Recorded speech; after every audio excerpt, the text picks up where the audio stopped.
And there we go. Okay. I was waiting for it to say you're live. Good evening, everyone. I hope everybody's doing well.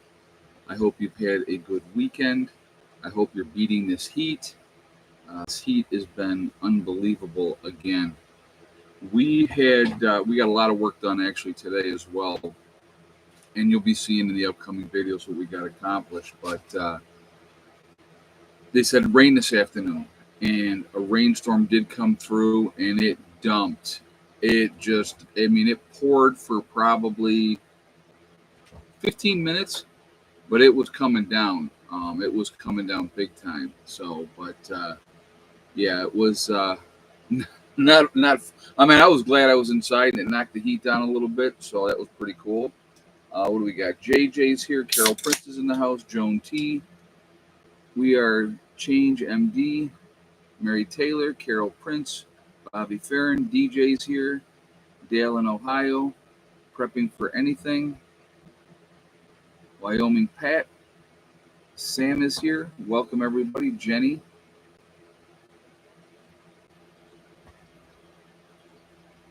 We got Jumbo Jet. So I hope everybody is doing well. Uh, you know, it's funny as you watch the insanity. Um, it's just going on around the world, going on around our own country. It. Hey, Sonia.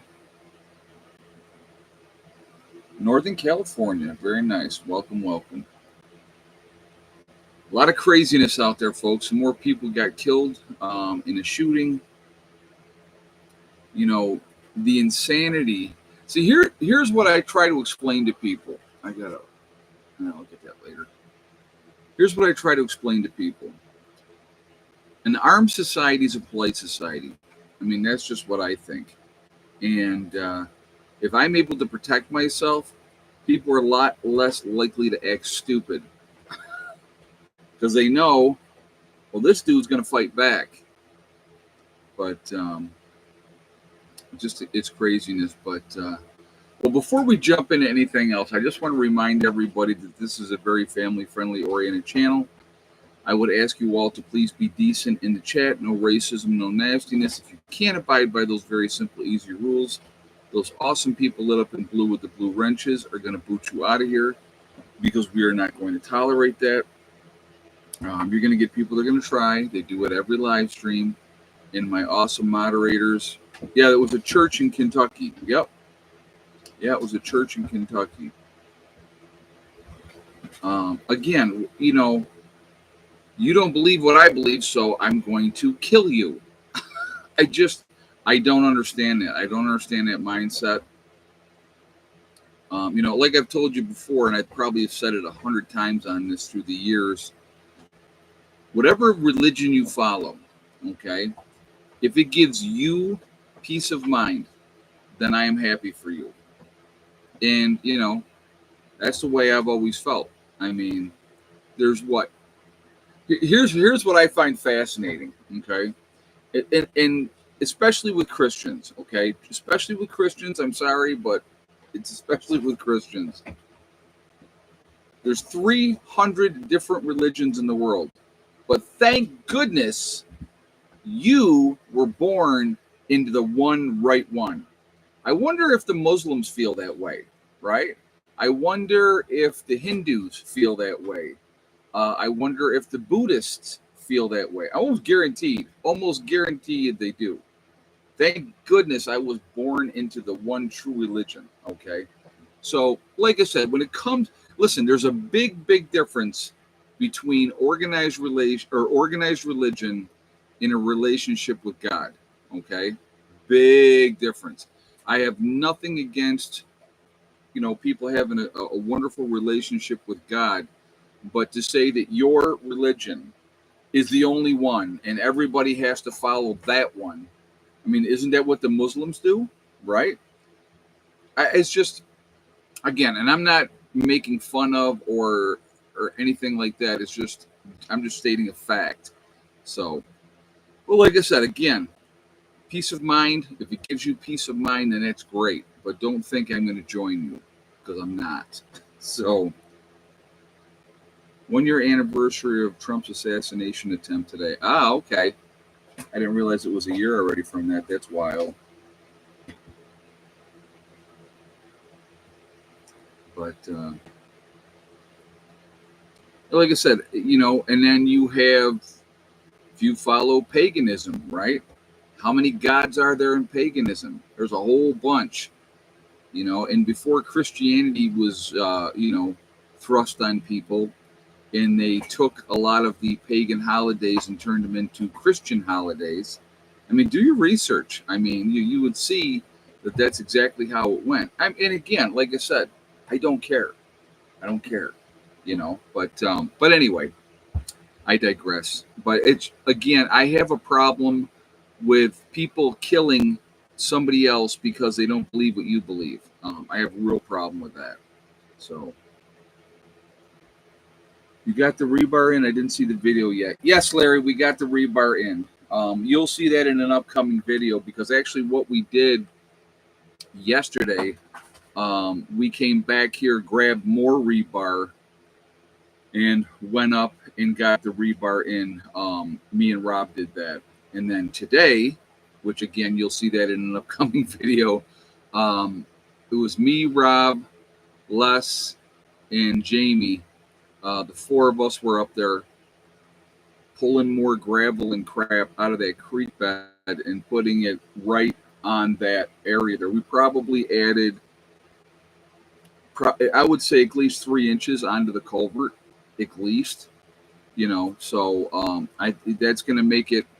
My big concern, and I've told you guys this, my big concern is when Danny comes in with a load of gravel, that it wasn't going to be enough on there to be able to support the weight of 25 tons of gravel and the truck. So actually what we are going to be doing, and it probably won't be for a little while yet, maybe 6-8 weeks, I'm not 100% sure, but what we're going to be doing, we're going to have him come in with a load of gravel, and I'm going to have him back down that hill and put part of that load right on where the culvert is, and then have him take the rest of it and just go right up the driveway. That part, a full load in there with a number 2 stone, and hit that whole area through there, and then that way we can even add a couple more inches of gravel onto the top of that. So I think that'll make a big difference. But that's the game plan with that. We need to get, I would say we need to put in at least three loads of gravel. So that first load would go up the hill, okay? That area needs it up through there. We need to add more there. Then after that, we would have him put the blocks in. And what happens when he puts the blocks in, it'll just hit the tire tracks where we already have the gravel in, and just have him start at one spot and just go as far as he can, and then get the next load and do the exact same thing again from where he left off, and see how far that will get us. That'll make a big difference for what we're trying to do and what we're trying to get accomplished. What if you poured Quikrete over the top of the stone? Would that strengthen it? Yes and no. I mean, we could, but I don't believe that that's necessary. If we got the Quikrete on both ends, the rebar in there, which we do now, we do need more Quikrete bags, which we will get more probably next month. We'll add another probably 15 on each end, just to strengthen everything up. But so when you see the video, we left some of the rebar up, like maybe that much. Still, you can see that in the video, and you're going to be like, why did you do that? Because when we come back and add more concrete bags, we can just pop them right on that rebar, and it'll hold it right in place from that point. So that was the reason that we were doing it that way. So like I said, again, it's just trying to get everything strengthened up and stuff like that. And you'll see. But I agree. No matter what religion people follow, just don't turn on them and attack them morally. Just be respectful. I am a Christian. But I don't attack others for what they believe in. That's a great way to be, Sam. A great way to be. Are you planning on placing a mobile home on your property like you did in New York? No, no. What I plan on doing down the road, how-to videos. I would like to build. There's other things that have had to be prioritized. you know, first, but I will be building eventually, and even if I have to do it in stages, I'm okay with that. One of the things that I really got to get onto and get taken care of is getting that chicken run done. I do got to get that chicken run done, and so it's just when I'm telling, like when we work Saturday, okay. The temperature Saturday was 91 degrees. I hate to think with the high humidity, and I hate to think what you know the heat index was. I mean, it was brutal. It was brutal. What's the plan for the puppies this winter? Will you empty out the worst layer and make it a heated doghouse? No, no. It's a good spot for them. Even in the wintertime, it's going to keep them warm with their own body heat. It's insulated in there. What are you doing? No, no, no! Stop, stop! It's not a toy, young lady. It is not a toy, young lady.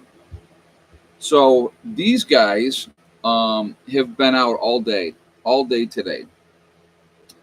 Yeah, definitely need to pick up one of those air conditioners that they had. That would be fantastic in here because it's been brutal. It has been brutal. But again, those things are running $700. So, what do you think? Mm-hmm. But yeah, so I just got these guys in a little while ago. They're in for the night. But yeah, I let them out in the morning and just let them do their thing, and they're just very content to be running around and doing their thing. But anyway, yeah, so we made some significant progress. There was some other stuff that we did also this weekend, and you'll be seeing that all coming up in upcoming videos. But good teamwork. A lot got done, and that was the goal. We got accomplished what we wanted to get accomplished this month. Here's the hard part. All right. So Saturday we all get together Saturday morning. We had to go out and make a run before we could do anything on the chicken coop. Or not the chicken coop, I mean the shower room. So we had to go out and get T111. We had to go out and get some more boards to make sure it was strengthened and it could hold everything and stuff like that. We had a lot of the stuff here, but we needed more. So went and got that. Well, by the time we got back from the store, because a couple of us had to go out and do two different runs. So two guys went to go get the supplies, and then two other guys went and had to go do other stuff. So by the time we got back, then Jamie and his son had to go out and make a run too. So I mean, everybody was,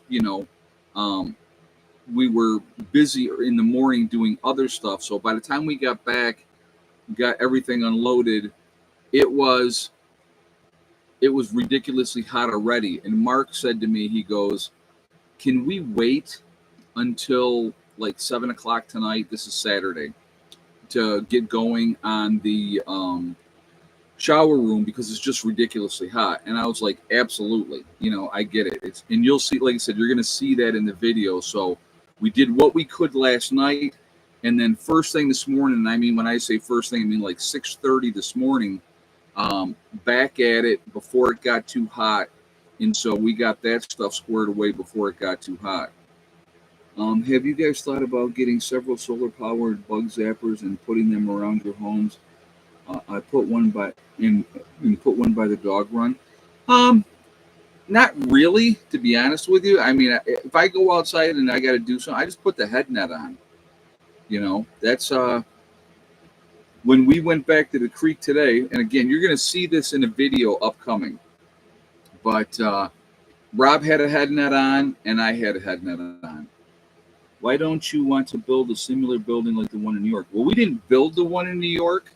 I had that brought in, and what I would like to have here is my permanent residence.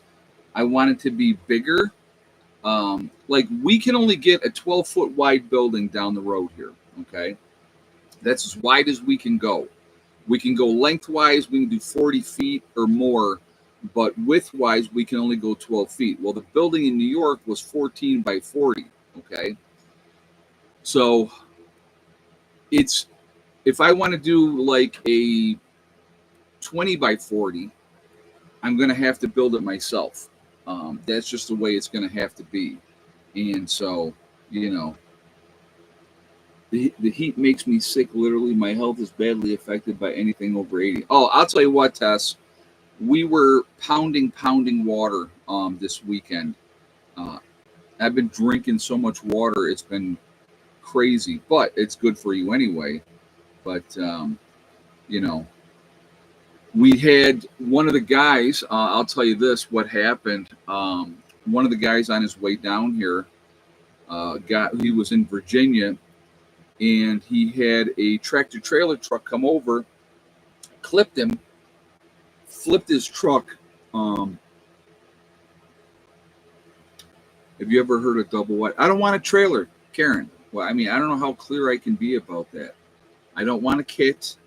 I don't want a trailer. I want to build something myself. And I don't care how long it takes me. You know, I'm not going to go into debt for it. And there's another reason why I don't want a double wide. That's another reason I don't want a kit. I don't want to be in debt. So I'm going to, when I build, I'm going to do it myself as I can. So that as when you see things being built, there's no debt because it's all going to be paid for as it's done. But okay, so what happened was it was Bud that this happened to.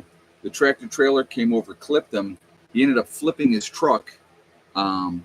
He had called me and he said, you know, I mean, the accident had just happened.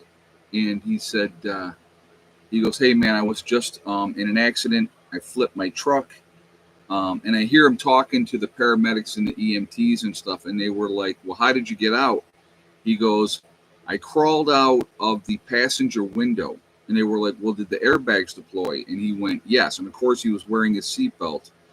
He had a couple of scrapes, little bruising, but you know, other than that, he's okay. Because my first question to him was, are you okay? And he said, well, I'm banged up a little bit and I got a couple of cuts.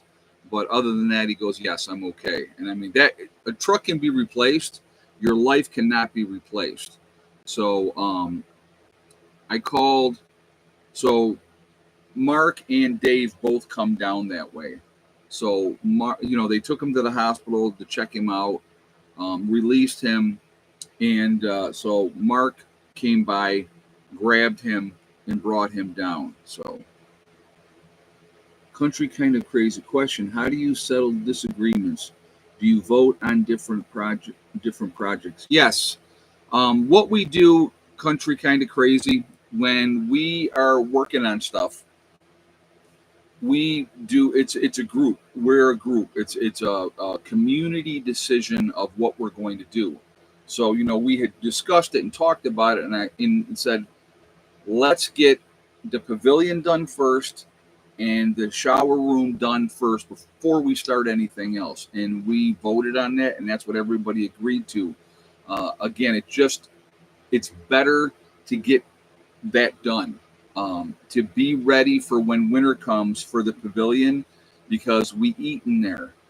If we're working outside and we're working on stuff, we're going to be able to go into the pavilion. Somebody will be in there keeping the wood stove going. We'll be able to be nice and warm. That's the goal this year, and we'll get there. We're going to get there. So that's, you know, that's not going to be a problem. But yeah, that's you know, that's what we're going to be doing. And like I said, anything that we're going to do, any decisions we're going to make, it is a group decision. Obviously, majority rules. Right now, the bunker is on hold. DJ, we're trying to focus on getting these other things done. We do want to get back to the bunker. On that, like, okay, so let me give you an idea, because we were talking about this actually today even more.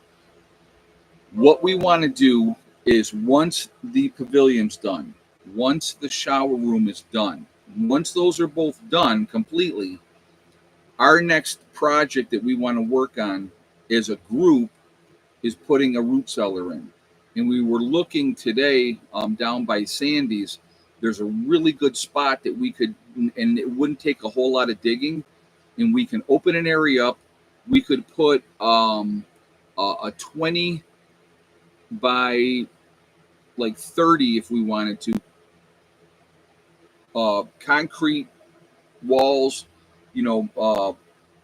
do a stone floor, and then put a roof on it, and then just rebury everything.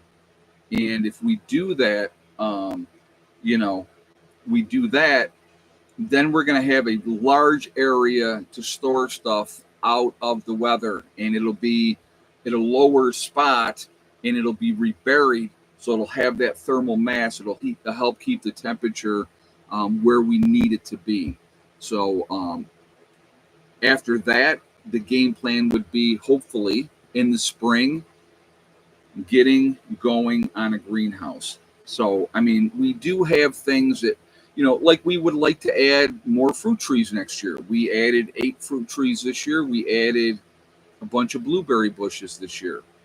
Again, we want to continue to expand our orchard. I went up and I looked up in the upper meadow. Last year I had quite a few peaches, but because of that frost that came in late, I have 2 peaches this year. That's it. We're not going to get any pears. We're not getting any apples.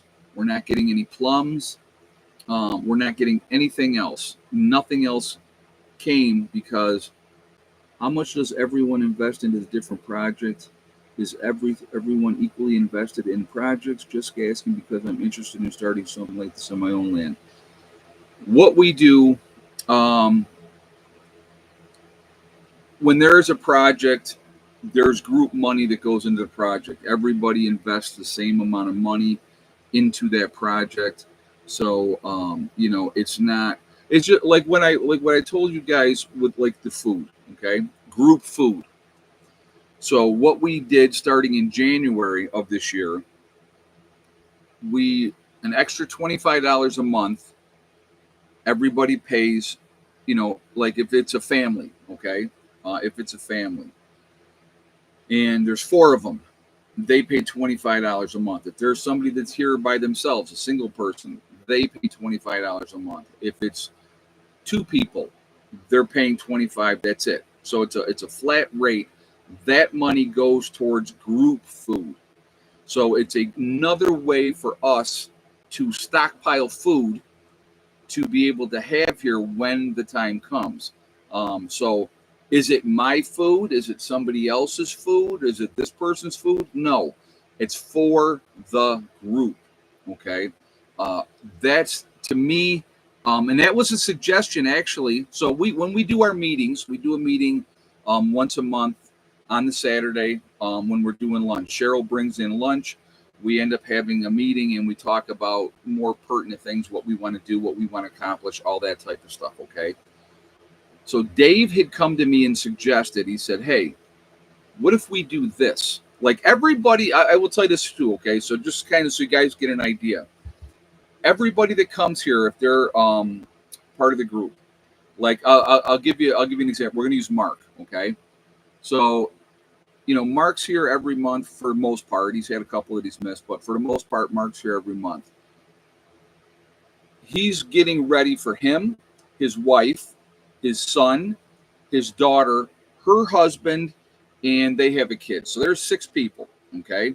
That's who he's prepping for food-wise for here. So everybody that is, like, what he has to have minimum here is enough food on his own food, for 6 people for 3 months. Okay, that's the minimum. Anybody that is a member here, they have to have at least a 3-month supply of food on site. Now, I encourage people to have more than that available.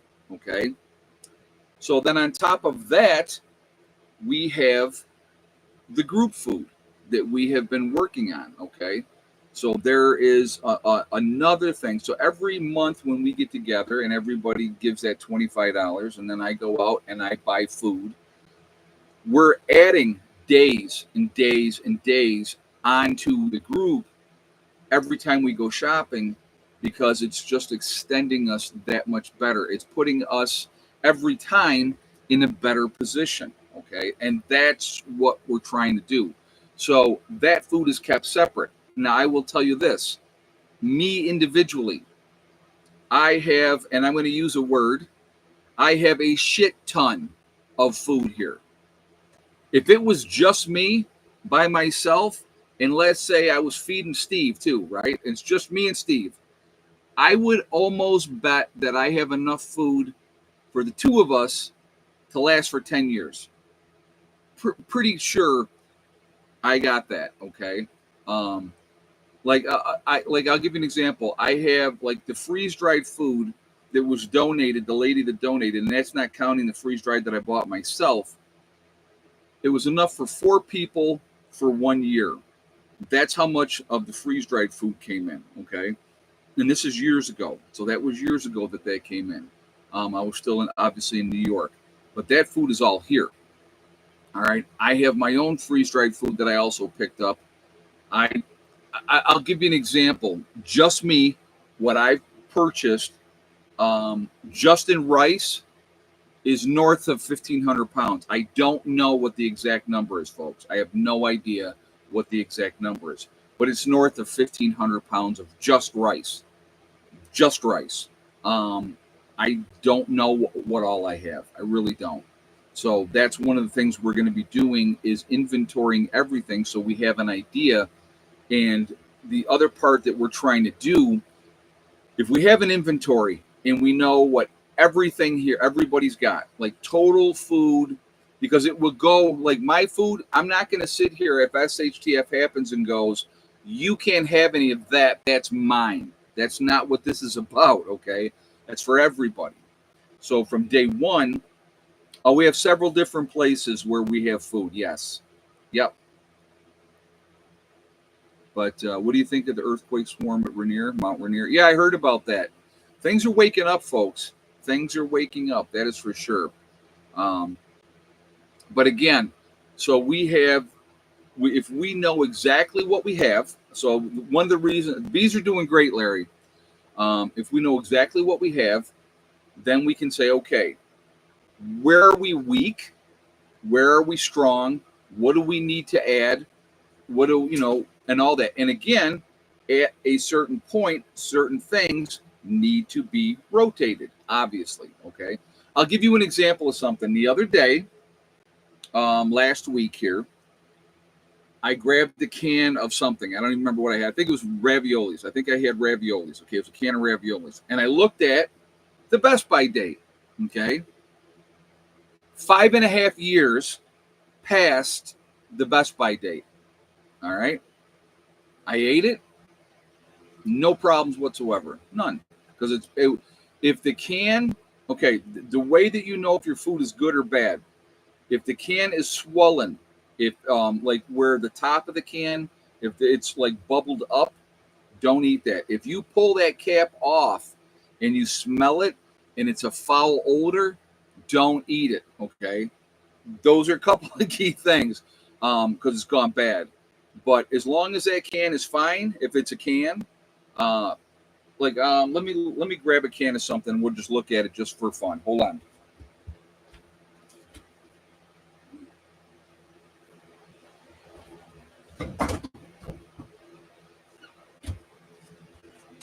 All right, so I grabbed 3 cans, just random cans. I have no idea what they're gonna say on them. So one of the cans is Bush's Original Baked Beans. Let's see, Best By, March of 2024. So over a year past the best by date. Would I open this can and eat it right now? Absolutely yes. Oh yeah, check for rust as well, Sandy is saying. Yep, that makes a lot of sense. All right. This here is sweet potatoes, okay? And the best by date on that, Best Buy, here we go. This I was looking for one of these. 12/19/17, okay? So this is almost 8 years past the Best Buy date. Now look at the top of the can, right? No swelling, no denting. Bottom can is fine. The can is not swollen up in any way. That is perfectly fine.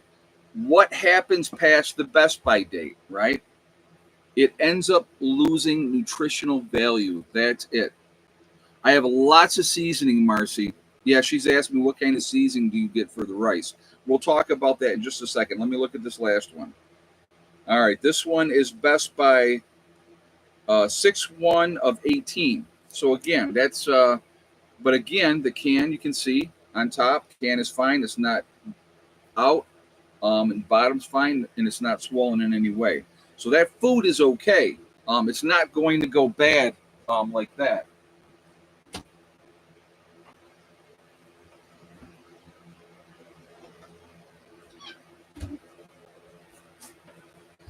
Too many people look at a can and they go, "Oh, it's past the Best Buy date, so it's got to go in the garbage because it's no good."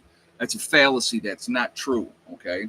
So what do we got? 303 in the chat. We got 127 thumbs up, guys. I haven't asked yet, so I'm going to ask you if you have not shot a thumbs up, please do so to show support for the channel. I do appreciate that. It really does make a big difference with the algorithms. Also, if you are not subscribed to the channel, I would ask you to please subscribe. Make sure you hit the bell icon to get all notifications as well. How do you pay income tax on the property your members are paying? No, okay, so that got deleted. Okay, yeah. I was like, wait a minute. I just was reading the beginning of that. I was like, yeah. First of all, none of your business.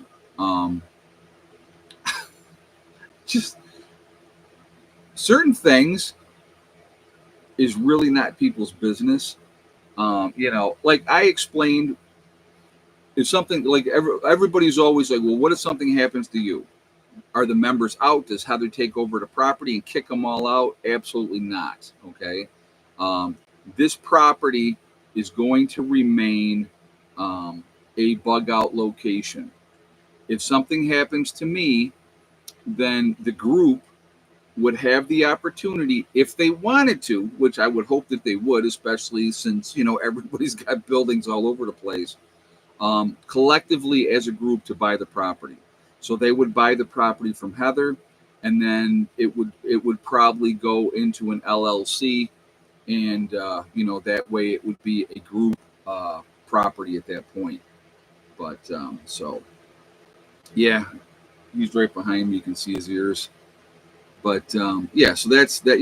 Again, but if you're not so here's the thing. If you're not part of the group, why do you care, right?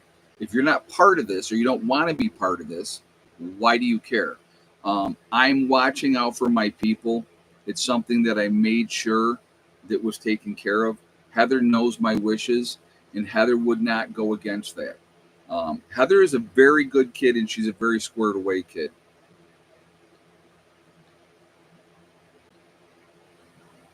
But yeah, so that's that. But heats his own preps a lot. You should never buy something you're not already trained or like. Yeah. See, okay. So when I buy preps, and that's I'm good point, Nicholas. Okay.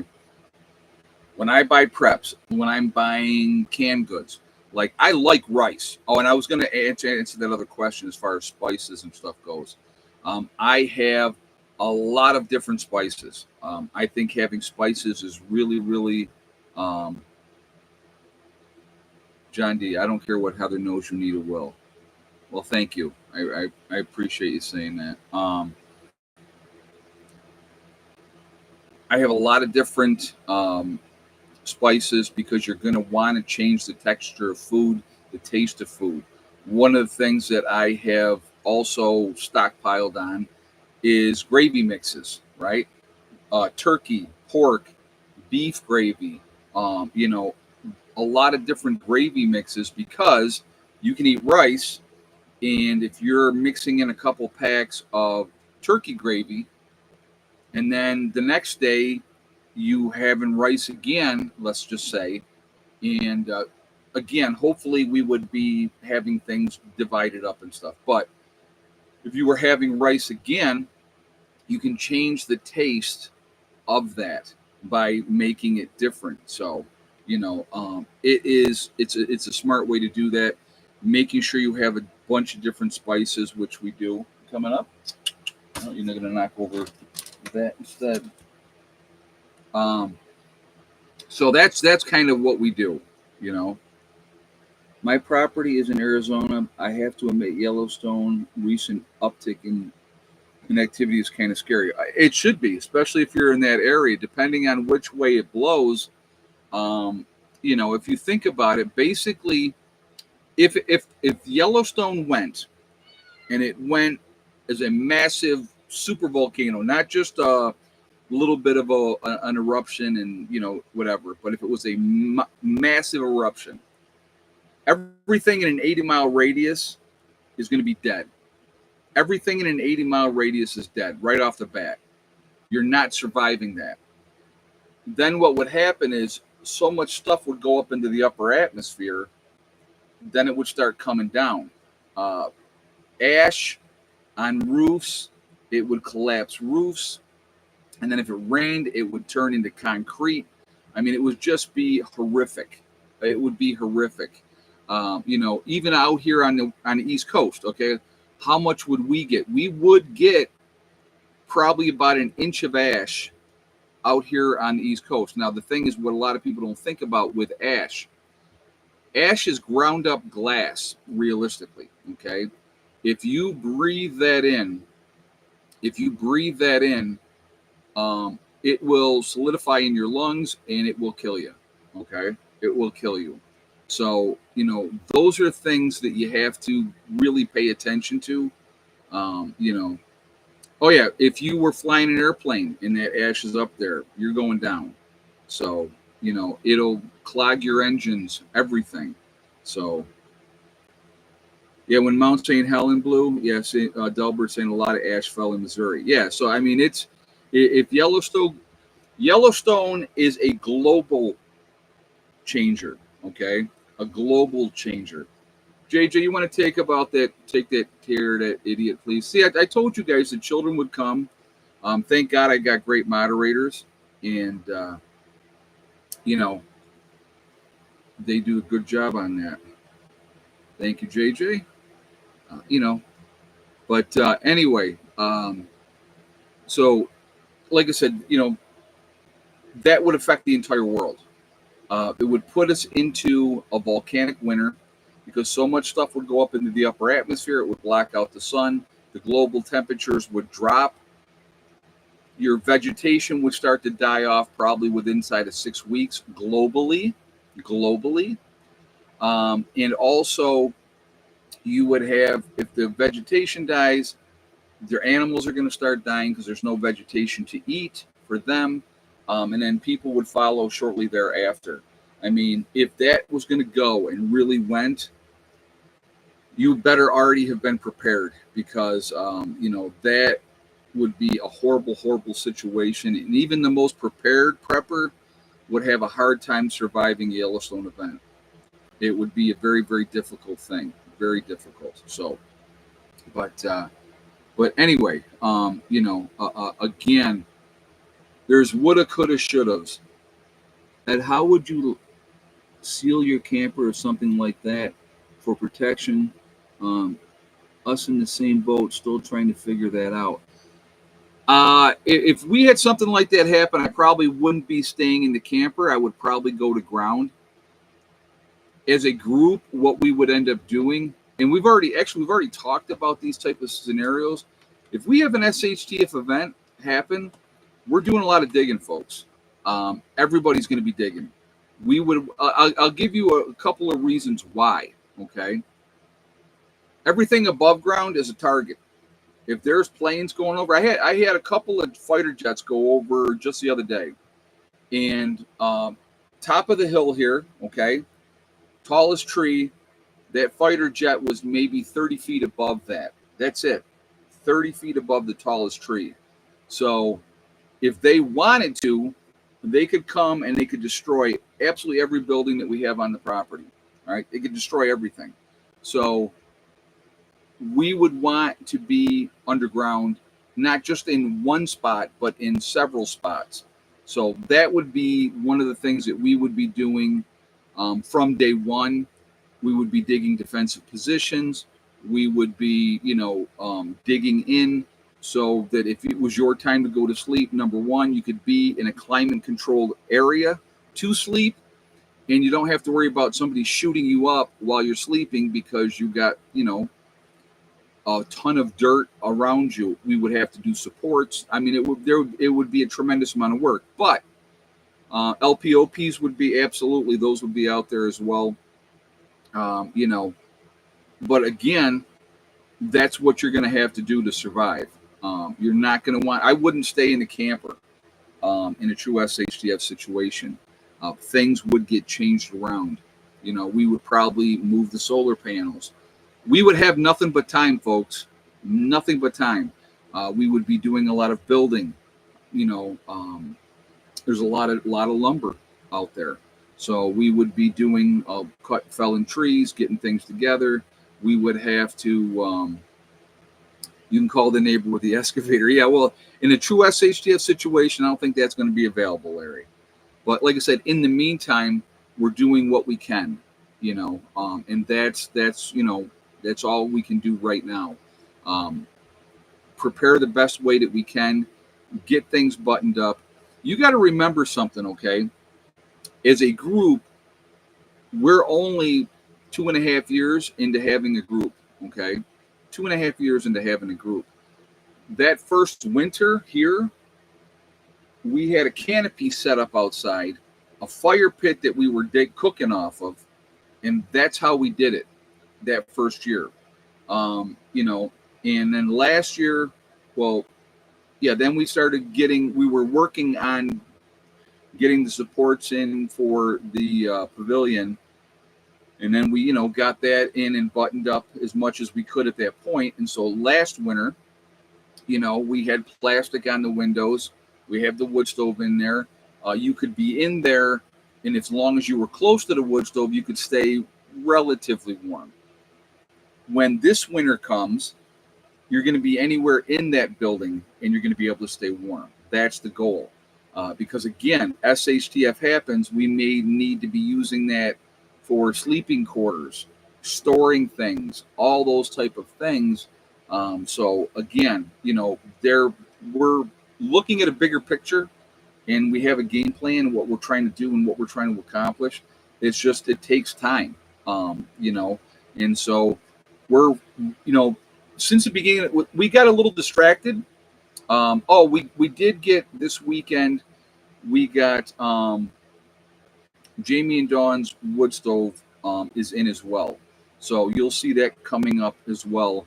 What we got, everything on the outside is all up and done.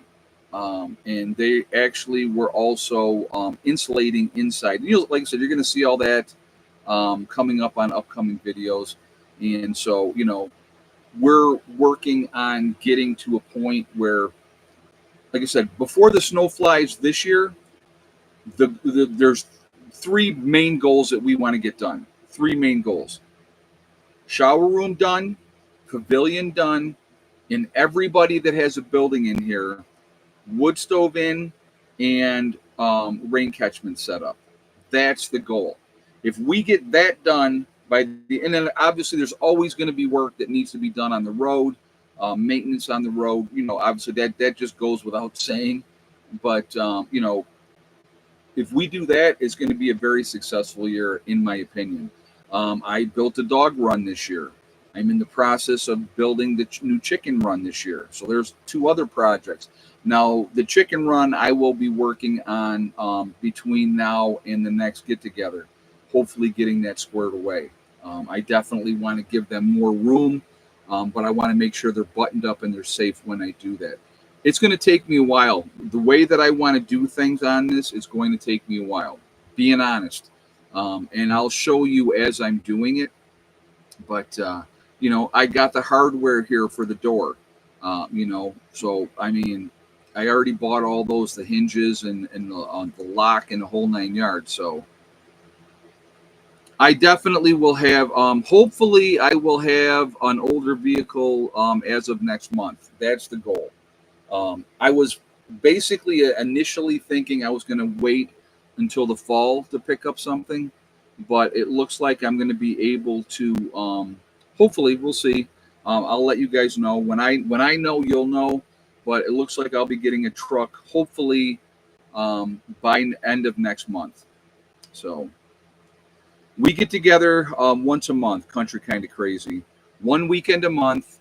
Um, every month, the same weekend. It's always the second weekend of the month, and we do that, and that's how we do things. And so, we come down, get together. There's projects planned ahead of time, and like I said, right now everybody knows. Like this month's goal was to get the roof on the shower room, get the rest of the T111 up that needed to get up for right now. We have the opening still for where both of the shower stalls are going to go. Those are still open. There is no front door yet, so that is also still open. But we wanted to get that dried in. It's dried in right now, okay? So that is all set. We're going to go back into the pavilion this next month and start working on insulating the ceiling and getting the panels up there. So, but we're always looking to add new members. If you're interested in joining us, shoot me an email at preppernurse1@yahoo.com. Also, again, give me your phone number and I will call you and I will tell you what's expected and everything like that. So we're going to go, we'll go from there. But so just letting you guys know that if you're interested, because that's Country Kind of Crazy was asking. We're always looking to add new good people. There's no number set that we would say, no, that's too many. So, all right. So anyway, we got to do egg count, which we're past due time for that. But before we do that, so don't get your guesses yet. I will tell you when to do the guesses. Again, if you have not shot a thumbs up yet, I'm going to ask you to please do so to show support for the channel. I do appreciate that. Again, it really does make a huge, huge difference with the algorithms. So I thank you for that as well. Also, if you are not subscribed to the channel, please subscribe. Make sure you hit that bell icon to get all notifications as well. Okay, so here's what we're doing, and it's the way we're going to do it from now on. It's how many eggs today total? Did Miss Betty White lay or not? And how many pullet eggs did we get? So until the new hens, their eggs get bigger, right? Then we don't know. So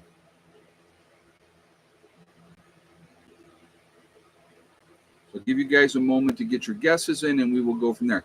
And when my Easter eggers start to lay, that's green eggs. So I have 3 Easter eggers. So we're gonna have it's gonna be complicated when we get to that point. So, but like I said, it's I want to get that completely squared away. I do. It's when it's 90 degrees plus outside. I don't know about you guys. I don't have a ton of motivation. I'm just trying to survive. That's why, like I said, when did I do the dog run? When did I do the initial holes, for the post for the chicken run? I did it when it was cooler. So, but, all right. So if you had the same exact guess who? DJ. Total of 4 eggs today. Yes for Miss Betty White, and we have one of the chickens, one of the new ones laying. So she's been the new, whichever hen it is, every day we've gotten one pulled egg. So that will go up. So I very happy that they're laying it all, because it's been so hot for them as well. But so congratulations to DJ on your 175th win. You've won absolutely nothing, but you are happy about it. So there we go. But as we continue to watch the insanity unfold around the world, as we are continuously lied to by our government, MREs do not have a long shelf life, Alex. If you're gonna look for something shelf stability wise, go with your number 10 cans of freeze dried foods. Go with let's see where. No, I don't have them right here, but go with your Mountain House packets. You can get those. Those got a 30+ year shelf life as well. Go that way. Get your beans. Your beans are a 30-year shelf life on beans, right? Rice is a forever food. Rice is going to be good forever. Honey is forever. It never goes bad. Your pastas are going to have a very long shelf life. So there's a lot of things, shelf stable things that you can get. But like MREs are only good, I think, for like 7 years, and you better eat them up in that time frame. I actually had MREs when I first got into this, okay, and they all went bad because they never got used, and I never rotated them out, and I ended up throwing them out. They were about 11 years old when I threw them all away. Peanut butter, you're looking at about 1.5 years. You can maybe go a little bit longer with peanut butter. Peanut butter is a good prep item. You should have that in your preps. It's a nice protein and fat source. So you're going to have fat in your diet, folks. You're going to have fat in your diet. So you need to think about that ahead of time, plan for that. Pigs, for lard and all that type of stuff. So, freeze-dried peanut butter. Yep, that'll work as well. You can do that. Absolutely. Yep, that's another option that you could absolutely do. So, the main companies, okay, I will tell you the main companies that I recommend for freeze-dried food. One is Augustin Farms. That's one. Mountain House is another one, really good. And Legacy Foods is the third one. The Legacy freeze-dried food is still the largest portion size of any of the other freeze-dried food companies. So that's just something for your own information, okay? So like if you have honey and it's crystallized, you got a glass jar of honey and it's crystallized, and you think, oh God, it's bad. It's not bad. All you need to do, get a pan, put water in a pan, put the jar in there at low heat, and it'll go right back to liquid. Take the top off. Don't leave the top on. So you want to, do it that way. So if you're going to, it'll put it right back down. We do our own canning. Absolutely. So that was another thing that as a group, we were adding this month. And again, I did a video. I did my closeout video, which I think will come up on Wednesday. You'll see that one on Wednesday. And I explained one of the things that we were doing as a group this month. And one of those things that we were doing is people are bringing down canning jars. I have a lot of canning jars here. But again, like Steve had asked me, I'll give you an example, okay? Steve had asked me, where do you want to be at? What number do you want to be at with canning jars? And I said, realistically? And he goes, yes. I said, at a bare minimum, 1,500 jars. He goes, 1,500? I go, think about it. If we have 50 people here, right? We got 50 people here. And we have everything, we've canned everything that we can can, right? Everything we can can is canned. How quickly do you think we go through that canning jars of stuff? It'll go quick. It'll go quick. To feed 50 people, how many cans of this you're using a day, how many cans of that are you using, you know what I mean? So again, and you want to try, the goal is to have diversified meals. You don't want to eat the same thing over and over and over every day, day after day after day. But if you can do a pasta on Monday with, canned tomatoes, right?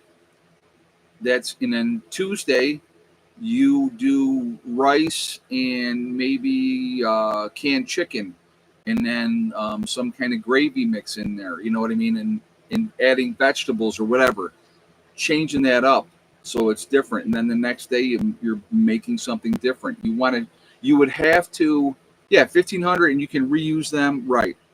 But yeah, having a lot of lids is going to be huge. So yeah, get the Tadler lids if you can because they're reusable. But I have a lot of lids here already, and we have pressure canners here for like if we were canning meat. So we got the pressure canners. We have the things for water bath canning. So we got all the stuff that we need to have for all of those things. We're gonna need more. So but. Yeah, test your own household. Don't do grocery shop for a month and see how quickly your food supply goes dry. Um, right, and Delbert is saying, sounds like a lot of jars and lids, but if things go south, that's all you'll have. I've said this before, guys. If the lights went out today, and we're not coming back on, you are going to have what you have right now. You're not going to be able to add on. There's no more last run to the store. People will try, people will go, and some people will get some stuff, but it's going to be a very, very dangerous place to be because, you know, you're looking at a lot of people that are desperate, scared, and willing to do whatever they need to do at that in that type of a situation. The last place I want to go, there would be maybe a couple places we would hit if we could, if we had time. But the most important thing is to everybody to get here, to be safe. You got to have a game plan. You got to have, from day one. And again, it's not like we would just be eating like crazy. Alex, the bees are doing good. Bees are doing good. It's not like, we're going to be eating big meals. We would be rationing from day one.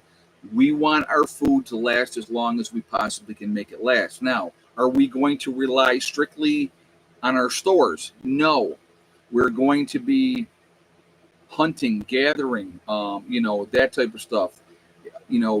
Gardening would be primo type of thing. But again, SHTF happens in the wintertime.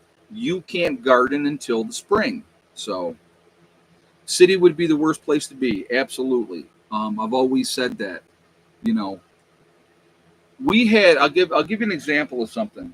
So I was on the highway that we have out here, and a tractor trailer turned over farther down the road.